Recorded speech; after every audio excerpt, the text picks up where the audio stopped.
اعوذ باللہ من الشیطان الرجیم بسم اللہ الرحمن الرحیم۔ السلام علیکم۔ ایک مرتبہ حضرت موسیٰ علیہ السلام اللہ تبارک و تعالیٰ سے ملاقات کے لیے کوہ طور پر جا رہے تھے۔ ایک جگہ آپ علیہ السلام کو پتھر سے رونے کی آواز آئی تو اس سے پوچھا کہ تو کیوں رو رہا ہے؟ پتھر کہنے لگا کہ مجھے ڈر ہے اللہ تبارک و تعالیٰ کا کہ کہیں قیامت میں اللہ تبارک و تعالیٰ مجھے بھی جہنم میں نہ ڈال دے۔ محترم ناظرین، اس پتھر کو شاید یہ خدشہ اس لیے ہوا کہ اللہ تبارک و تعالیٰ نے قرآن مجید میں ارشاد فرمایا وقودها الناس والحجارہ کہ جہنم کا ایندھن انسان اور پتھر ہیں۔ لہٰذا اس پتھر نے کہا کہ کہیں ایسا تو نہیں کہ اللہ تبارک و تعالیٰ مجھے بھی جہنم میں ڈال دے۔ اگر میں بھی اسی جہنمی پتھروں میں رہا تو میرا حشر بھی برا ہوگا۔ اس بات کو یاد کر کے میں رو رہا ہوں۔ اور کہنے لگا کہ آپ علیہ السلام اللہ کے پیغمبر ہیں اور کوہ طور پر اللہ تبارک و تعالیٰ سے ملاقات و مناجات کے لیے جا رہے ہیں۔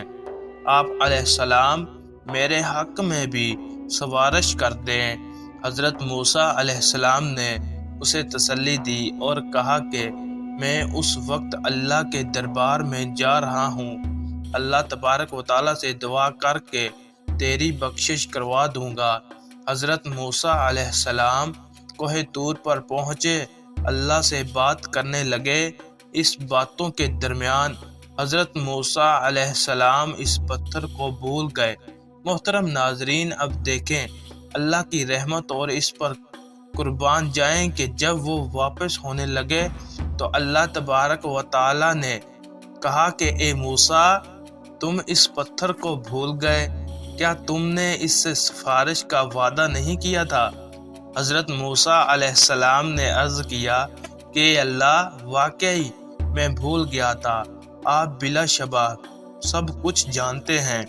اللہ تبارک و تعالیٰ نے فرمایا کہ جاؤ اس پتھر سے کہہ دو کہ ہم نے اس کی مغفرت کر دی اور اس کو بخش دیا اور دیگر پتھروں کے ساتھ اس کو بھی جہنم میں داخل نہیں کیا جائے گا۔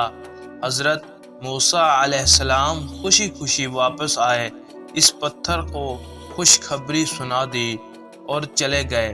پھر کچھ دنوں بعد کہ حضرت موسیٰ علیہ السلام کوہ طور پر جانا تھا، اسی راستے سے جا رہے تھے کہ دیکھا وہ پتھر پھر بھی رو رہا ہے۔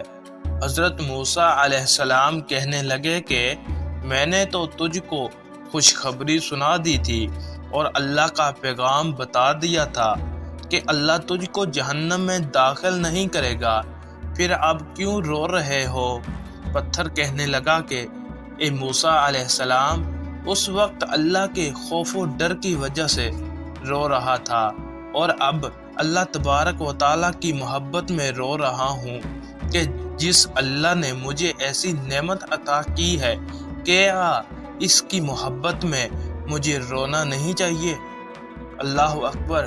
محترم ناظرین، اگر کوئی یہ سوال کرے کہ پتھر کے رونے کی یہ بات کیا صحیح ہے اور اس کی کوئی دلیل ہے، تو میں عرض کروں گا کہ ہاں، اس کی دلیل قرآن مجید میں ملتی ہے۔ ایک جگہ اللہ تبارک و تعالیٰ نے فرمایا، جس کا ترجمہ یہ ہے، اور بے شک پتھروں میں ایسے بھی ہیں جن سے پانی نکلتا ہے اور بعض وہ ہیں جو اللہ کے ڈر سے گر پڑتے ہیں اور بعض ایسے بھی ہیں جن سے نہریں پھوٹتی ہیں۔ حضرت مجاہد رحمۃ اللہ علیہ اس کی تفسیر میں فرماتے ہیں کہ جو بھی پتھر ایسے ہوتے ہیں جن سے پانی نکلتا ہے، یا وہ اوپر سے لڑک کر گر جاتے ہیں، یا جن سے نہریں اور چشمے ابلتے ہیں، وہ دراصل اللہ تبارک و تعالیٰ کے خوف کا نتیجہ ہے۔ اللہ اکبر۔ محترم ناظرین، ہم کتنے نعمتیں کھاتے ہیں، لیکن کیا اللہ کی محبت ہمارے دلوں میں سمائی ہے؟ اللہ کے حکم کے مطابق زندگی گزارنے کا کوئی جذبہ پیدا ہوا ہے؟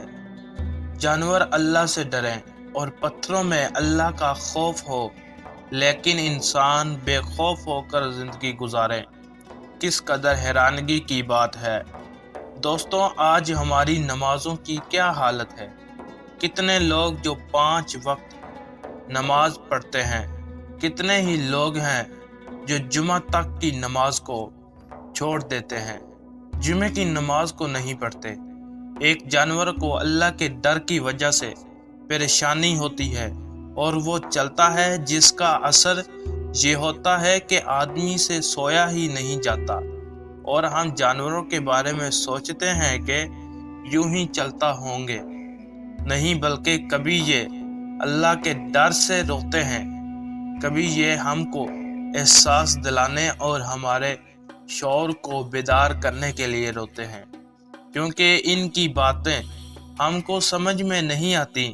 اس لیے دوستوں، ہم سنی کو انسنی کر دیتے ہیں۔ اللہ تبارک و تعالیٰ سے دعا ہے کہ اللہ تبارک و تعالیٰ ہمارے دلوں میں اپنا خوف پیدا فرمائے، اور ہم سب مسلمانوں کو اپنے اور اپنے نبی حضرت محمد صلی اللہ علیہ وآلہ وسلم کے بتائے ہوئے راستوں پر چلنے کی توفیق عطا فرمائے۔ آمین یا رب العالمین۔ جزاک اللہ۔